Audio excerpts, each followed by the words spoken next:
and that sponsor will sorry not sponsor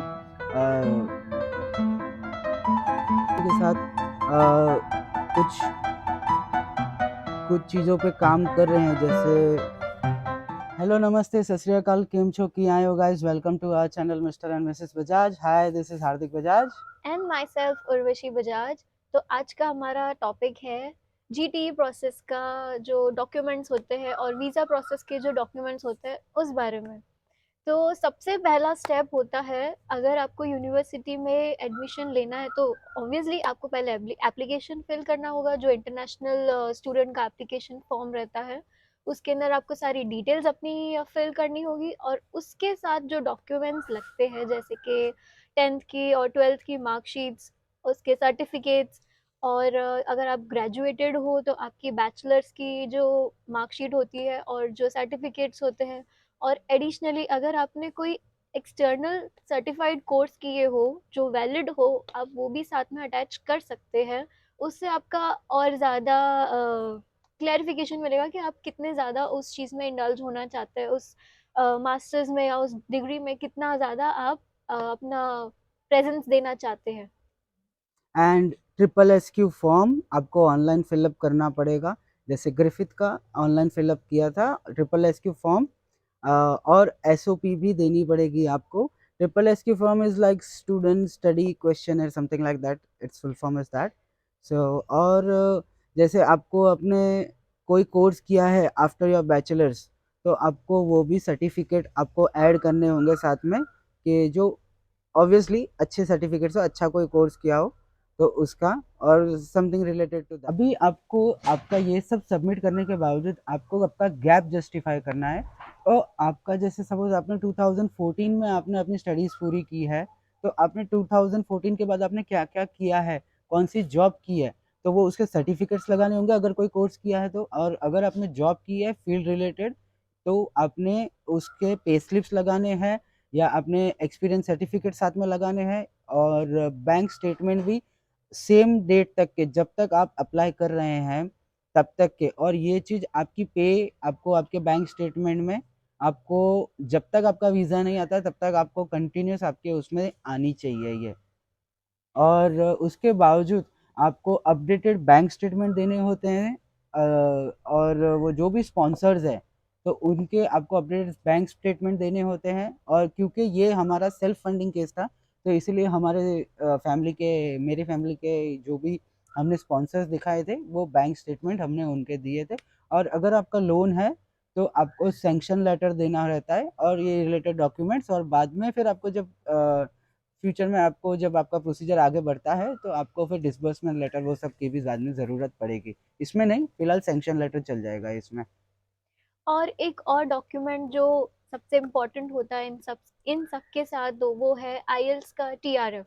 so TRF जब भी आप आपकी एग्जाम पूरी करेंगे, उस जब आपका रिजल्ट आएगा उसके 2 to 3 वर्किंग डेज में प्रोबेबली आ जाता है। सो आपको वो भी साथ में अटैच करना है। आपका रेज्यूमे, अगर आप जॉब कर रहे हैं तो आपका रेज्यूमे, उनकी उसकी पे स्लिप्स होती है, वो आपको साथ में दिखानी पड़ेंगी। जैसे हार्दिक ने कहा कि बैंक स्टेटमेंट्स वैलिड है, जो आपके पास प्रूफ हो आपको वो प्रूफ फिर करना आपका है। अगर सेल्फ फंडिंग और ये सब डॉक्यूमेंट्स के बाद आपको आपके आईटीआर देने पड़ेंगे सबके जो फैमिली का है उनको आईटीआर में आपके साथ साथ कंप्यूटेशन चाहिए बैलेंस शीट चाहिए and profit and loss statement चाहिए वो उनको ये मांगने का रीज़न ये रहता है कि आपकी इनकम कितनी है और आप कितने कैपेबल है और आप फाइनेंशियली साउंड है या नहीं है तो यानी वहाँ पे सर्वाइव करने के लिए जो भी स्टूडेंट आता है या स्टूडेंट के साथ स्पाउस आता है तो वो लोग अपने एक्सपेंसेस खुद निकाल सकते हैं कि नहीं अगर वो यहाँ पे काम करेंगे या नहीं तो भी एंड उसके बाद आता है पासपोर्ट मेन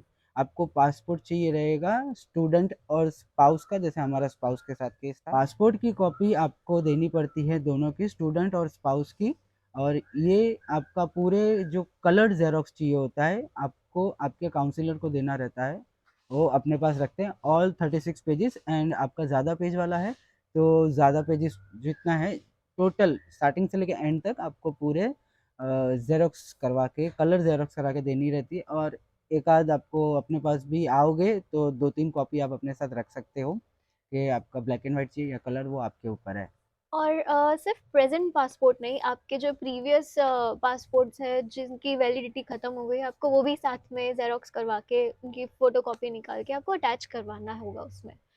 और उसके बाद आते हैं इंटर्नशिप, अगर आपने कोई की हो, आपके पास किसी चीज़ का एक्सपीरियंस हो, आपके जॉब के ऑफर लेटर्स और उसके साथ आपका एक्सपीरियंस लेटर, अगर आप जॉब कर रहे हैं तो आपका आपका प्रेजेंट एक्सपीरियंस लेटर भी अटैच करना पड़ता है।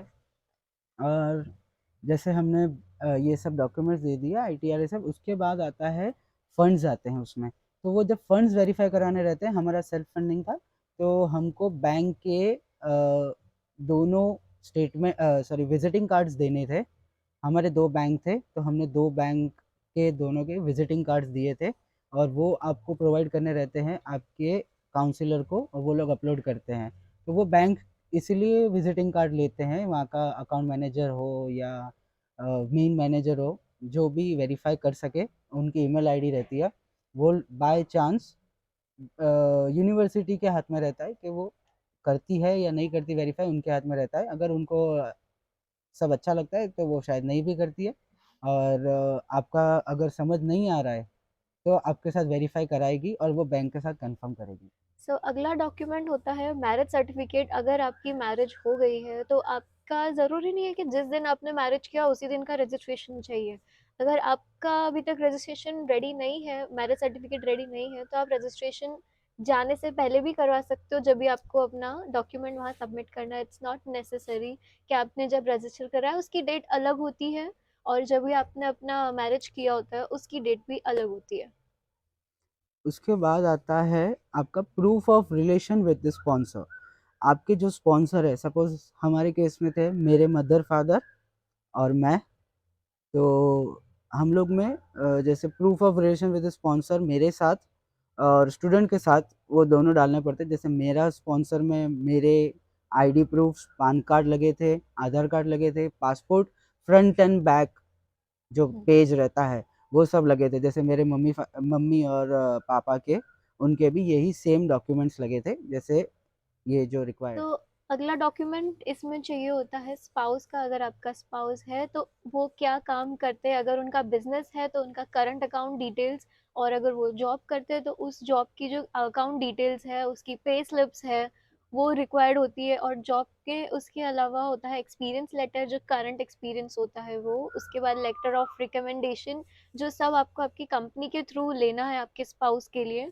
उसके बाद होता है, अगर जैसे बिजनेस है तो बिजनेस का उसमें अगर आपका विजिटिंग कार्ड हो गया, या उसके लेटर हेड पे अगर आप प्रूफ दे सकते हैं, ये सारी सब चीजें। बिजनेस प्रूफ, आपका जीएसटी नंबर, वो सब यस। डिटेल्स आप किसी प्राइवेट कंपनी के साथ काम कर रहे हैं और वो आपको पे कैश में कर रहे हैं, तो उनके लेटर हेड पे लिखवाना है कि this person is working with me, ये फलाना फलाना अच्छा है, और समथिंग लाइक दैट। वो आप लोग बिल्कुल अच्छी तरह जानते हैं वो कैसे तारीफ करवाना है। करनी है एम्प्लॉय की। और साथ में उसमें ऐसा भी लिखना है the all transactions are done in cash, और if they feel they will verify और दे विल नॉट। और उसके बाद आपका ये अटैच कर देना है लेटर हेड आपको। उसके बाद आता है लास्ट डॉक्यूमेंट, आता है फ़ी पेमेंट। आपने जब की तो आपको चाहिए होता है एक टीटी कॉपी आता है, वहाँ से फ़ी पेमेंट के बाद एक कन्फर्मेशन आता है, टीटी कॉपी बोलते हैं। तो वो आपको आपके एजेंट आपका अपलोड करते हैं उनके स्टडी लिंक पोर्टल पे, जो एजेंट का पोर्टल रहता है, उसके स्टडी लिंक पोर्टल पे आपका अपलोड होता है, and that's your final thing. And उसके बाद आपको जाके आपको मेडिकल करा के आना होता है। नहीं, एक ऑफर लेटर जो होता है वो भी तो इम्पोर्टेंट है। अगर आप वीजा फाइल कर रहे हैं तो उसमें आपका आपका ऑफर लेटर भी अटैच करना होता है with your fee payment. Okay, so आज का वीडियो हम हमारा यही फिनिश करते हैं। हमें काफ़ी लोगों ने कहा है कि हमारे वीडियोस काफ़ी लेंदी, लेंदी ड्यूरेशन के होते हैं, तो इस बार हमने सोचा कि हम थोड़ा थोड़ा शॉर्ट। शॉर्ट कर लें, क्योंकि इन्फॉर्मेशन इतनी होती है गाइस। तो कम ऑन, आपको भी तो समझनी है ये बात, इन्फॉर्मेशन जाननी है कि नहीं जाननी है। ओके, चलिए फिर मिलते हैं नेक्स्ट वीडियो में। ओके। प्लीज़ हमारा वीडियो लाइक करिए, शेयर करिए, सब्सक्राइब करिए, कमेंट करिए, आपकी कोई क्वेरी और हो तो। हमारे इंस्टाग्राम के अकाउंट आपको यहाँ पे नीचे दिखाई देंगे, हमारी ID. And do follow us, like, share and subscribe, okay, and thank you, signing off.